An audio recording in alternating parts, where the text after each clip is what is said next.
Olá, meus amigos e amigas, sejam todos muito bem-vindos a mais um episódio emocionante da nossa série Vilões do Tarô. Será que são mesmo?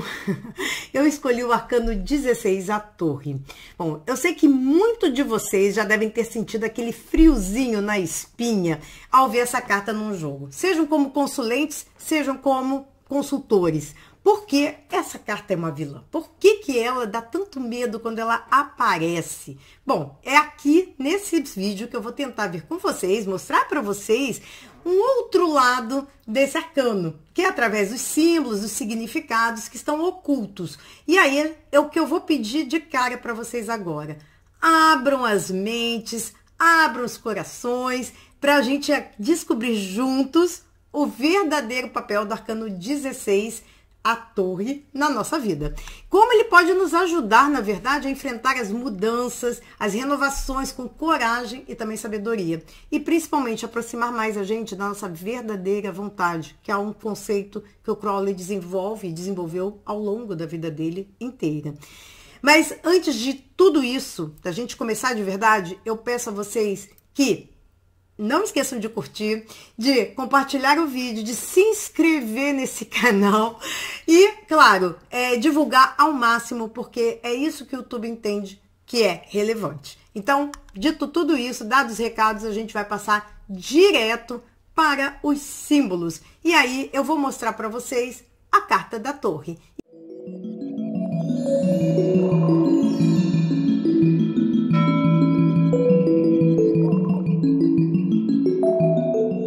E que vocês me acompanhem com o que eu vou acabar de mostrar para vocês aqui. Bom, gente, olha o que vocês estão vendo aqui. Um olho. Desse olho parte um raio. O Crowley diz que esse olho é o olho de Horus, que tudo destrói, que também tem um outro deus também que tem um olho que tudo destrói, que é o deus Shiva. No tarô original, o tarô original que eu chamo sempre, quando eu refiro-me ao tarô original, eu estou falando de Marsella, ele parte de um raio. O que é importante saber disso? O que é mais importante é de saber que esse raio vem de fora. Essa torre, ela não está sendo destruída de dentro para fora, mas é de fora para dentro. E isso, mais à frente, eu vou explicar melhor para vocês o sentido dessa ideia de fora para dentro. Mas agora, o que eu quero que vocês entendam? O deus Horus é o deus que o Crowley elege como o deus da nova era.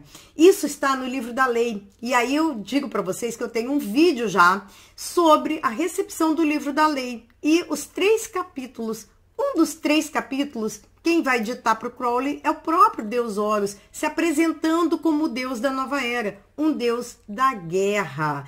Então, esse deus Horus, só para vocês saberem, na equivalência com deus grego e romano, o grego é Ares e o romano é Marte, mais conhecido como Marte, deus da guerra. E aí eu vou falar aqui, eu vou pedir licença para vocês para ler um trechinho de Horus, quando Horus fala com Crowley, lá no capítulo 3, no versículo 72 do livro da lei. Horus diz assim: eu sou o senhor da dupla baqueta de poder, a baqueta da força da cofinia, mas minha mão esquerda está vazia, pois eu esmaguei o universo e nada restou. Horus, quando está dizendo isso, gente, ele está dizendo que nada pode restar do velho Aeon. Então ele está dizendo que ele esmagou um velho universo para que haja algo novo. Então essa carta de cara, o que o Crowley está querendo nos mostrar é que esse universo, ele já foi quebrado, ele foi destruído completamente, seja por esse raio, seja por essa boca. Mas antes de chegar na boca, eu vou falar dessas 2 figurinhas aqui, a pomba, tá? Que vocês estão vendo aqui, e a serpente. Não, essa aqui, a pomba e a serpente, é outra referência muito importante no livro da lei. Mas aqui é um mistério de magia sexual, que nesse vídeo eu não vou abordar com vocês. A não ser, óbvio, num outro vídeo, se vocês quiserem, e colocarem lá nos comentários que querem muito. Aí eu faço um vídeo só para falar sobre isso, sobre a torre da magia sexual. É bem interessante. Mas Isso vai ficar para o próximo vídeo, como eu acabei de falar. Mas o que eu quero mostrar e demonstrar para vocês, né? Que a referência dessa pombinha, vou voltar aqui para a carta, a referência dessa pomba, ela traz um raminho de oliveira. Isso é uma referência ao velho Aion, sim. Que velho Aion é esse que o Crowley está se referindo? A Noé. A lenda de Noé e a arca, porque Noé estava no mar, nas águas, né? Naquelas águas que não deixam de ser um mar, né? Era um oceano, há mais de 40 dias, sem menor possibilidade de terra. Ele já nervoso, porque estava quase que havendo uma revolta, ele liberta uma pomba para tentar ver se encontra algo que indique terra. E volta, depois de uma segunda tentativa, volta essa pombinha com um ramo de oliveira, indicando a possibilidade, então, a chegada para uma nova era. Essa era é a era que está sendo, segundo o Crowley, vai ser destruída e quebrada pelo o novo Aion, que é o Aion de Horus, que é o deus da guerra, e que é um Aion que vem para destruir através do fogo. A primeira Aion foi pelas águas, e agora é o Aion do fogo. Da onde o Crowley tirou isso? Do Apocalipse. Isso está, João, ele faz essa previsão que o universo vai se acabar, o mundo vai se acabar em fogo. E o Crowley, então, está fazendo uma referência não ao mundo, ao universo que vai acabar, mas a uma era que está terminando, e agora entrando a nova era, que é a Era de Horus. E aqui, eu tô olhando pro lado porque é onde está a carta. Mas nessa carta é justamente aonde a gente vai ver aquilo que eu falei para vocês da boca e do raio, destruindo completamente o Aion. Há uma quebra, uma ruptura absoluta. Não sobra pedra sobre pedra. E que boca do dragão é essa? E aí eu peço novamente que vocês observem a carta aqui. Tem uma boca cheia de dentes, que é uma referência explícita a essa letra hebraica, que é a letra Fê. A letra Fê, em hebraico, significa boca. E ela está associada, corresponde, na verdade, ao planeta Marte. E então o Crowley, ele já está todo imbuído nessa carta de uma energia de destruição. Só que a destruição aqui é completa. É por baixo, por essa boca, e é por cima, pelo raio. Então, mais uma vez dizendo que esse novo Aion que chega é um Aion completamente diferente, completamente novo. E há mais uma coisa muito importante, aos deuses a qual o Crowley faz referência. Ele faz referência a essa boca, ao deus que ele chama Dis. Não, ele não inventa esse deus, mas é um deus muito pouco conhecido. É um deus romano, associado a Plutão, que tem aí o deus dos infernos. Não, pensem, só para botar um parênteses aqui. Essa ideia de inferno, ela é muito posterior. Ela vem muito com o cristianismo, muito depois da mitologia grega e romana. Mas Hades e Plutão, eles se equivalem como os deuses que cuidam das energias das sombras, dos mortos. E aí a gente acaba associando a essa ideia do inferno. Mas, nesse momento, é um deus da morte, é um deus dos guerreiros que vão para a guerra, que vão morrer. Tem muita ligação mesmo com Plutão, que é esse deus também da destruição, da quebra, da ruptura. Então, mais uma vez, para enfatizar essa energia de quebra que a carta da Torre traz. E aqui, então, a gente vai entrar direto no gancho que eu quero com vocês para entender o que essa carta simboliza, para a gente sair dessa ideia do mal, de uma carta ruim, né, no tarô. Vamos quebrar com essa ideia, vamos quebrar de cima e de baixo. Então a gente entra na ruptura, na verdade, dos velhos padrões, das prisões que nós somos submetidos nesse plano que nós vivemos, que somos acorrentados, na verdade.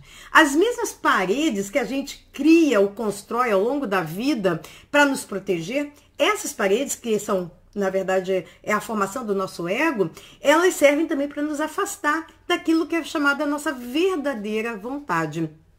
E aí é uma questão bastante importante, porque quando o Crowley ele desenvolve essa questão do propósito único, que nós viemos numa encarnação para realizar um verdadeiro propósito, tudo que nós vivemos nessa vida, toda a nossa vida no mundo cotidiano, ela meio que nos afasta desse propósito. E o tempo inteiro nós somos chamados à vida, né? A realidade de viver o nosso propósito.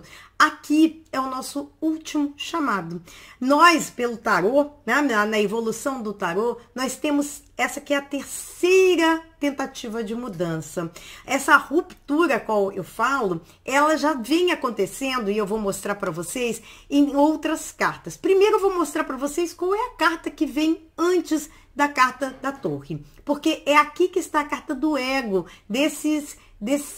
dessa fantasia, dessa ilusão do poder, da matéria que nos aprisiona. Que carta é essa? É o arcano 15, que está aqui, né? Que eu vou mostrar para vocês agora. É o arcano do diabo, né?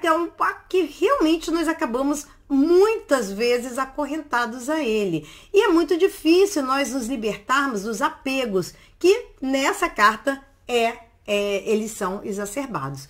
Mas nós temos chances de mudarmos, sim. Nós tivemos a primeira chance de mudar, e eu vou mostrar isso para vocês, na carta número 10, que é a carta da Roda da Fortuna. Por que eu digo que nós temos essa chance de mudar na carta da Roda da Fortuna? Essa carta, ela está relacionada ao nosso destino. Mas quando nós não temos noção do que é o nosso destino, o que acontece? A gente roda, gira, sem sair do lugar.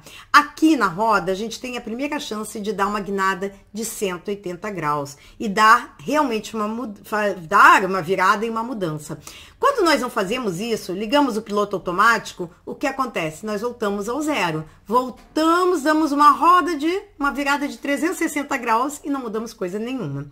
A segunda carta, ou seja, a segunda oportunidade de mudança que nós temos é na carta da morte, que é onde nós podemos pegar essa foice e cortar com as amarras, os nós que nos aprisionam e fazemos as escolhas daquilo que queremos realmente transformar. O problema é quando a gente não faz. Perde as oportunidades, por quê? Não é oportunidade, é por apego mesmo. E aí, a terceira oportunidade de mudança já deixa de ser oportunidade. Já é a hora que vai mudar, mas vai mudar mesmo. Por bem ou por mal. É aquela hora que vem a torre na vida da gente. É o raio, é a boca que sai quebrando com tudo. E aí, acabou qualquer possibilidade de podermos ou não mudar. Aqui eu sempre digo, é mudar por mudar. É mudar ou mudar. O mudar podendo ser tentando desapegar, tornando consciente, percebendo que bom, que eu perdi, que eu desapeguei, que eu saí dessa, ou vai ser na dor. É no sofrimento, é aquela perda que nem eu brinco, que é que nem depilação a cera. Você arranca, dói daquele grito, mas passa, depois passa, mas na hora é uma dor incrível. Então, a melhor coisa que tem com a carta da torre é a gente aceitá-la. Aceitar e perceber o seguinte, são mudanças em que eu preciso me libertar. É na mudança que eu cresço, é na mudança que eu chego aonde eu quero chegar, que é aonde que eu falei para vocês desde sempre, na nossa verdadeira vontade. Aonde é a nossa verdadeira vontade? Na carta seguinte. Olha só, a volta ao propósito. A estrela é uma carta nua, desfeita daquelas paredes da torre, aqueles velhos padrões, aqueles velhos paradigmas que já deram o que tinham que dar, que nos aprisionaram tempo suficiente para nos afastar da nossa essência. Aqui na carta da estrela é a recuperação dessa energia da nossa essência. Por isso que a torre é tão necessária. E aí, gente, é o que eu falo. Não existe crescimento sem dor.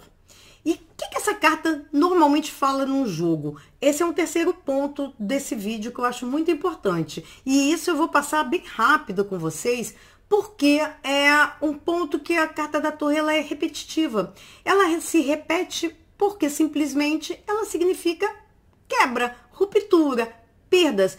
O único ponto que eu acho ela realmente negativa, porque não está no nosso controle, nada está no nosso controle com a torre, né? Mas que pode ser ruim é o tipo de doença que ela traz. O que acontece? A torre, por ela ser um raio, uma explosão, ela pode falar de um infarto, ela pode falar de um aneurisma, ela pode falar de um aborto espontâneo, de uma perda, né, de um bebê espontâneo.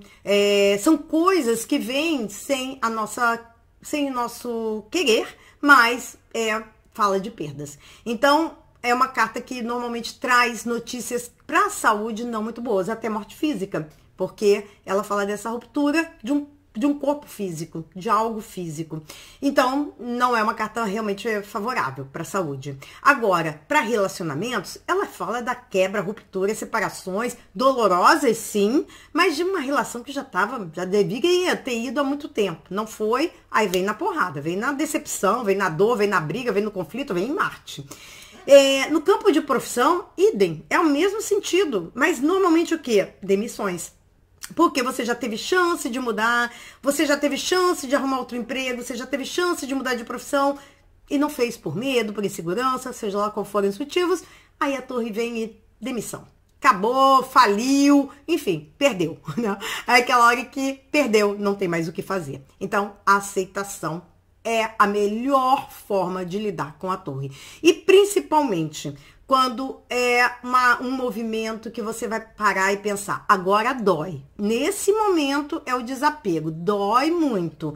Mas, sim, financeiramente também. Eu já estava me esquecendo, porque ela fala de rupturas, de quebras, de roubo, de você ser assaltado. Fala de coisas assim meio violentas, pela própria energia da carta, né? Que é Marte, é guerra. Ela fala de uma coisa mais violenta. Então, lógico que não é uma coisa boa. Mas isso é no jogo, no cotidiano. Na filosofia, ela fala desse desapego, da saída desse mundo aprisionante que o 15, que o diabo nos deixa. O mundo material a gente não leva. A nossa vida, se vocês acreditam nisso, pelo menos eu acredito, o que é imortal no nosso ser é nosso espírito. Se nós não trabalharmos e não estivermos aqui de acordo com esse propósito de evoluir, de melhorar o nosso espírito, a gente vai passar aqui aprisionada à matéria. E, enfim, é o que é o diabo. Então, quando a torre vem, ela pode doer na hora, mas depois ela é libertação. Então, gente, para concluir mesmo, essa carta, no final das contas, ela é um arcano, na verdade, bom, positivo, porque ela traz realmente desafios dessas mudanças, mas mudar é crescer, mudar é transformar, mudar é renascer e você possibilitar na sua vida crescimento, né? Passar de um estágio para o outro. E aí, quem esteve comigo até agora, eu vou pedir mais uma vez que não esqueça de deixar o like, de compartilhar o vídeo, fazer tudo que eu já pedi. E principalmente agradecer vocês por estarem comigo até agora. E até o próximo vídeo, gente. Muito obrigada!